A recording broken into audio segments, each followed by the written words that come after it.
Film dibuka dari seorang anak petani bernama Cho. Demi mengubah nasibnya, dia bekerja sebagai pialang saham. Di hari pertamanya, bos di perusahaan itu datang dan menyemangati mereka semua agar bisa menghasilkan keuntungan yang banyak.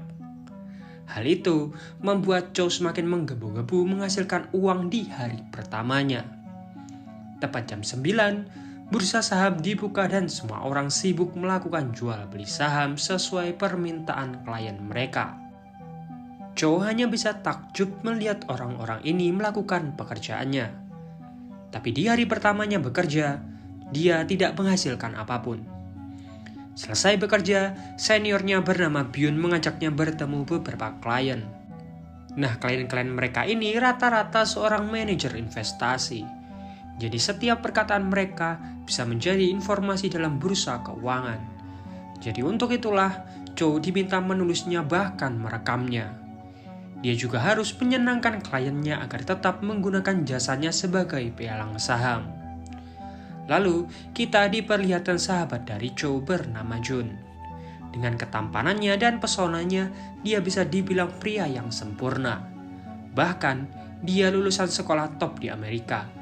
Dan ayahnya CEO Wosung, seorang pedagang besar di Asia Tenggara. Di hari liburnya, Cho kembali ke desa dan membantu ayahnya menanam raspberry.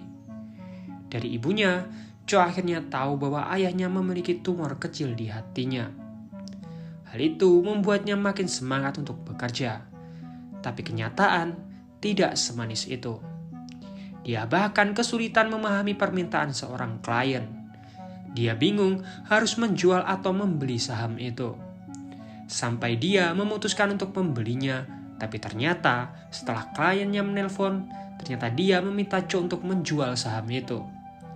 Klien itu sangat marah dan meminta Cho mengembalikan uangnya. Jadi uang bonus para karyawan harus dipotong untuk menutupi kesalahannya. Byun sangat marah ke Cho karena uang bonus $50.000 harus hilang karena kecerobohannya. 10 bulan berlalu, tapi Cho belum menghasilkan apapun. Bahkan bisa dibilang dia hanya beban untuk perusahaan. Dia yang putus asa akhirnya minum-minum sampai mabuk. Yo yang melihat Cho sangat terpuruk mengajaknya untuk pijat. Yo memberikan saran jika Cho ingin menghasilkan uang yang banyak, dia membutuhkan orang untuk mengerjakan sesuatu yang disebut butik. Cho tidak mengerti apa yang dimaksud oleh Yo. Jadi keesokan harinya, saat bertemu dengan Jun, dia menanyakan apa itu butik. Ternyata butik adalah mengumpulkan uang untuk mengeksploitasi bursa saham. Banyak orang-orang setelah keluar dari pialang saham melakukan hal itu. Malam harinya, Cho bertemu dengan Yo. Yo berencana akan memperkenalkan Cho dengan seorang broker yang sering disebut Tiket. Semua sudah direncanakan langsung oleh Tiket, jadi Cho hanya mengikuti perintahnya saja. Dulu saat pertama kali Yo melakukan tugasnya dari Tiket, dia mendapatkan keuntungan $800.000 hanya dalam waktu sehari. Cho yang tergiur akan hal itu akhirnya menyetujuinya. Lalu Yo memberikan beberapa cara agar Cho bisa bertemu langsung dengan Tiket. Tanpa basa-basi, Tiket ngasih tahu apa yang harus dilakukan Cho. Dia memberikan sebuah HP ke Cho dan Cho tinggal mengikuti perintahnya saja. Transaksi itu senilai $50 juta dengan keuntungan $2 juta dan Cho dijanjikan akan mendapatkan $500.000 serta bonus kalau dia melakukannya dengan baik. Keesokan harinya, Cho mencoba menghitung kembali uang transaksinya. Yo memberitahu ke semua orang bahwa Cho baru saja mendapatkan butik. Semua orang di sana langsung takjub mendengar Cho mendapatkan klien besar. Manajer di sana berharap lebih agar Cho bisa menghasilkan keuntungan yang banyak. Tiba-tiba, telepon berdering. Dalam semenit lagi akan ada 13.000 sprit yang beredar. Nah, Cho diminta untuk mengumpulkan 8.000 di antaranya. Cho lalu berpikir, apa itu keputusan baik untuk dilakukan. Tapi Yo bilang bahwa Cho tidak perlu berpikir, yang dia butuhkan cuma menuruti perintah. Masalahnya, paling banyak sprit yang beredar hanya 100. Nah, jika sampai 13.000, itu pasti hanya orang bodoh yang ingin mengakhiri karirnya. Ternyata benar, ada orang bodoh yang mengedarkan 13.000 sprit di bursa saham. Cho langsung dengan cepat membeli 8.000 sprit itu. Dia bersaing dengan pialang saham lain di luar negeri. Bosnya pun datang karena merasa Cho salah membeli 8.000 sprit saham gorengan. Dia memastikan itu keputusan Cho atau keputusan sang klien. Bosnya merebut HP itu dan langsung menelpon. Tapi untungnya hal itu sudah dipersiapkan tiket, jadi ada orang victim yang mengangkatnya. Yo pun ikut membantu Cho. Dia bilang bahwa pembuatan akun itu atas nama Cho pribadi. Jadi jika ada kesalahan, Cho sendiri yang akan menanggungnya, bukan perusahaan. Cho berterima kasih ke Yo, dan Yo hanya bilang bahwa Cho berhutang jasa ke dia. Keesokan harinya, harga saham berubah drastis. Bahkan, sebuah bank di Hong Kong menjual sekuritasnya di bawah harga pasar. Dan tiba-tiba, saham yang dibeli Cho kemarin naik drastis. Dengan begitu, dia menjadi nomor 1 di perusahaan. Tiket juga memberikan bonus ke Cho senilai 674 juta won dan membuatkannya rekening baru di Bahama. Dia meminta Cho tidak menggunakan uang itu langsung atau untuk flexing agar tidak ada orang yang curiga. Kehidupan Cho langsung berubah. Dia malah membeli rumah baru di kawasan elit. Dia bisa tinggal di tempat lebih bagus dan membawa ayahnya berobat. Dia merayakan rumah barunya bersama pacarnya. Bahkan di sini pacarnya masih tidak percaya dengan apa yang didapat oleh Cho. Saat di kamar mandi, dia bertemu Han. Seakan dia tahu sesuatu tentang Cho. Cho kaget begitu tahu bahwa Han bekerja di layanan pengawasan keuangan. Cho yang panik mencoba menghubungi tiket. Dia bersikeras untuk bertemu dengan tiket sekarang. Tiket meminta Cho untuk menemuinya di bioskop. Cho meminta maaf karena langsung menggunakan uang itu untuk membeli rumah, yang membuat dia dicurigai. Tiket juga tahu bahwa Han anjing pemburu dari FSS. Tiket meminta Cho untuk tetap tenang karena semua sudah diatur serapi mungkin oleh Tiket. Orang yang menjual sprit itu sudah pergi ke luar negeri, dan orang yang membeli spritnya menggunakan identitas seorang gelandangan. Pialang sahamnya juga tidak akan bisa dihukum karena dia cuma mengikuti permintaan klien. Jadi Han tidak akan mungkin mengumpulkan cukup bukti. Tapi jika Cho tidak mempercayai Tiket lagi, dia bisa dengan mudah mencari pialang saham lain. Beberapa hari kemudian, Cho diminta bertemu di sebuah kafe. Tiket akan melakukan perdagangan efek terprogram. Maksudnya adalah mengeksekusi beberapa saham sekaligus. Nah, 5 perusahaan akan menjadi kliennya. Nah, Tiket meminta Cho merahasiakan hal itu termasuk dari Yo. Nah, di sini Cho dibantu oleh Park Si-heun, seorang pialang saham tercantik di kantor itu. Jumlah transaksinya 700 juta dolar dan Cho berhasil mendapatkan bagian 1,2 juta dolar. Di balik kesuksesan Cho itu, ada Yo yang sangat iri. Apalagi dia tidak dilibatkan di proyek ini. Malam harinya, Cho mengadakan pesta dengan Jun. Sepulangnya dari sana, Han sudah menunggunya di luar apartemen. Cho memanggil beberapa penjaga untuk mengusir Han. Sebelum pergi, Han memberikan sebuah amplop yang ternyata isinya foto-foto dari Cho. Cho melaporkannya ke Tiket, tapi Tiket lagi-lagi memintanya untuk tetap tenang. Kalau dia gugup, dia akan sangat mudah ketahuan. Tiket lalu meminta Cho untuk berlibur ke Bahama, sekaligus melihat uang hasil jerih payahnya. Di Bahama, dia sangat kaget melihat uang yang sangat banyak di meja. Dia hanya mengambil 2 gepok uang dan bersenang-senang di sana. Dia bahkan iseng ikut taruhan bola. Seorang pria bernama Roy mendekatinya. Gak disangka, dia malah memenangkan taruhannya. Roy memberikan kartu namanya. Ternyata Roy ini seorang investor. Setelah menghabiskan liburan selama 4 hari, dia kembali ke Korea. Saat sampai di kantornya, beberapa file diambil oleh kejaksaan untuk diselidiki setelah transaksi yang dilakukan oleh Cho tempo hari. Untungnya, Cho sudah menghilangkan semua bukti yang mengarah ke dia sebelum liburan. Dia juga sempat diinterogasi, tapi dia sangat pintar menjawab semua hal yang menyudutkannya. Sampai pada akhirnya, penyelidikan ditutup.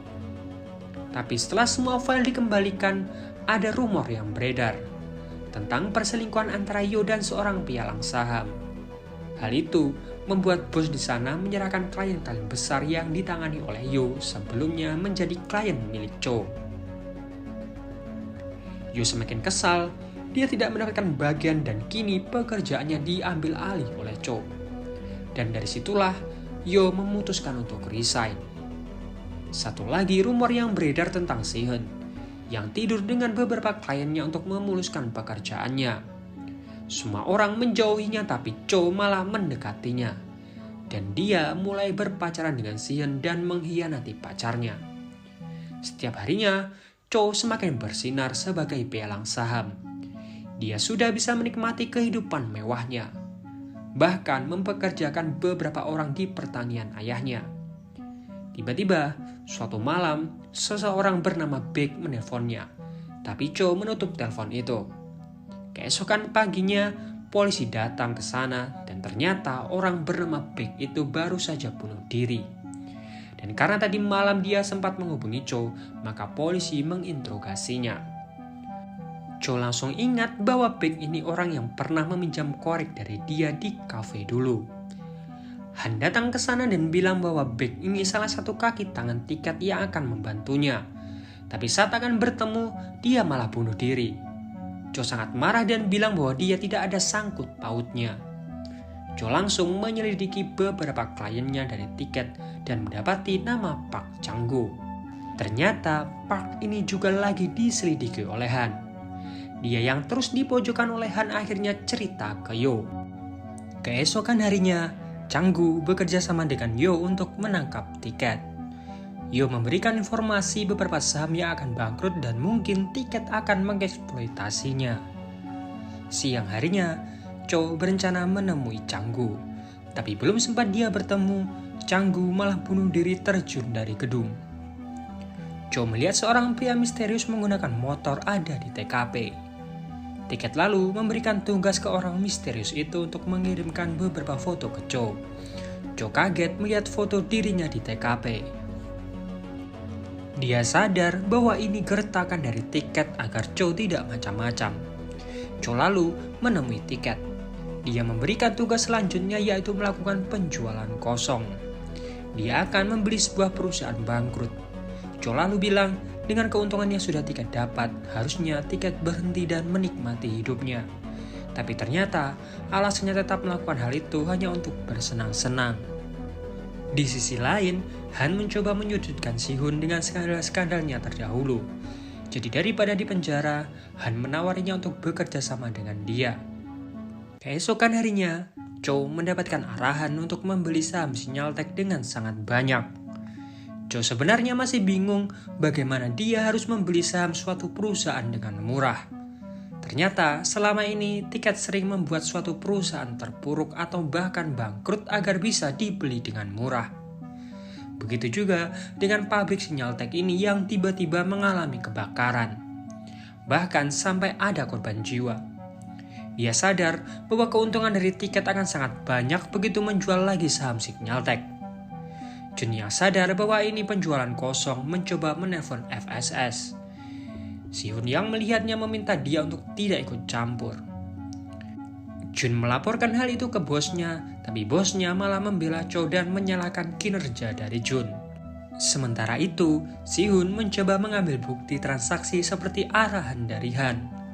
Di sisi lain, Yo seperti sedang panik dan kabur. Anak buah tiket bilang bahwa dia menemukan lokasi dari Yo. Tiket menginstruksikan untuk mengeksekusi Yo. Pria misterius itu mencegat mobil Yo di jalan dan tiket lalu menelpon Yo dan tiba-tiba mobil milik Yo tertabrak. Di sisi lain, Cho berhasil mengumpulkan keuntungan $20 juta sesuai perintah dari tiket. Kliennya menelpon dan bilang keuntungan itu bisa mereka bagi dua daripada membagi bagian kecil dari tiket. Cho sempat tergiur akan tawaran itu, tapi dia tersadar saat kliennya menyebut namanya. Ternyata benar yang menelpon adalah anak buah Han. Cho sangat marah dan berlari pergi. Han dan anak buahnya terus mengejarnya. Pria misterius itu datang dan ingin menabrak Cho. Untungnya, sebelum dia berhasil, motornya tertabrak. Cho pergi ke rumah sakit dan melihat Yo terbaring di sana.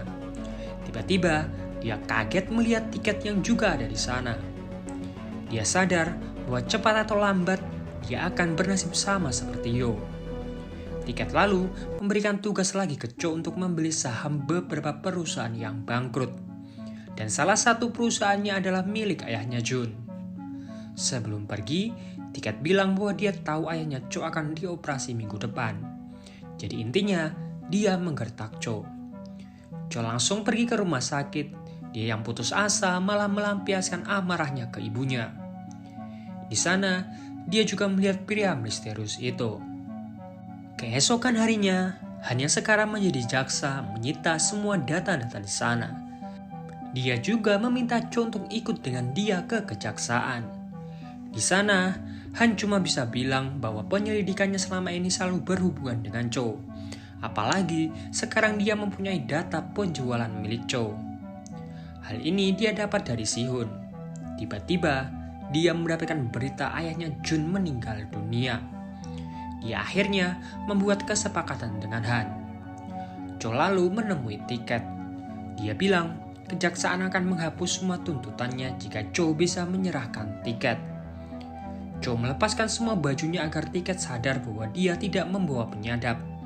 Dan dia masih berada di pihak Tiket. Keesokan harinya, Cho menemui Jun. Dia meminta Jun bekerja sama dengan dia. Dia meminta Jun menjual perusahaan bangkrutnya itu ke dia. Besok saat bursa saham dibuka, Cho akan membeli beberapa saham. Nah, ketika saham Wojung naik, Jun diminta untuk meyakinkan paman-pamannya untuk tidak menjual perusahaan itu ke Cina. Lalu, sebelum bursa saham tutup, Jun diminta untuk membeli kembali sahamnya. Dengan bantuan Roy yang akan menjadi klien dari Jun bisa melakukan pembelian saham dalam jumlah besar. Dengan begitu, rencana Tiket akan gagal, dan perusahaan Wosung akan bangkit kembali. Tiket yang kesal meminta pria misterius itu menemui Cho. Tapi Cho ternyata sudah kabur dari sana. Han menggerebek kantor Cho, tapi di sana dia tidak menemukannya. Cho menelpon dan bilang bahwa ini rencananya. Dengan begini, Tiket pasti akan menelponnya dan Han bisa langsung menangkapnya dengan bukti. Dan benar saja, Tiket menelpon untuk bertemu di stasiun. Cho mencoba memancing Tiket agar mengaku dia yang membunuh Baek, Changgu, dan juga Yo. Tapi ternyata, dia sadar bahwa Cho membawa alat penyadap. Dia langsung merusak alat itu dan berencana pergi. Tiket masuk ke kerumunan orang. Cho melemparkan uang-uang agar keberangkatan kereta dihentikan. Tapi tiba-tiba pria misterius itu menusuk Cho. Polisi datang dan menangkapnya. Han menahan Tiket untuk pergi, tapi Tiket menanyakan bukti jika ingin menahannya. Cho lalu menunjukkan rekaman percakapan dia dan Tiket selama 2 tahun ini. Dengan begitu, Tiket ditangkap. Dia berbisik bahwa dia akan bertemu lagi dengan Cho. Cho yang tidak mau ikut ditangkap memutuskan untuk pergi dengan kereta. Dia juga sudah mempersiapkan bukti HP-HP yang diberikan oleh Tiket ke Han. Dan film pun berakhir. Nah, itu tadi alur cerita film Money 2019. Kalau kalian ada rekomendasi film yang bagus buat dibahas, silakan tulis di kolom komentar. Seperti biasa, like kalau kalian suka, dislike kalau enggak, subscribe kalau belum. Sampai jumpa di video yang lain. Dah jom.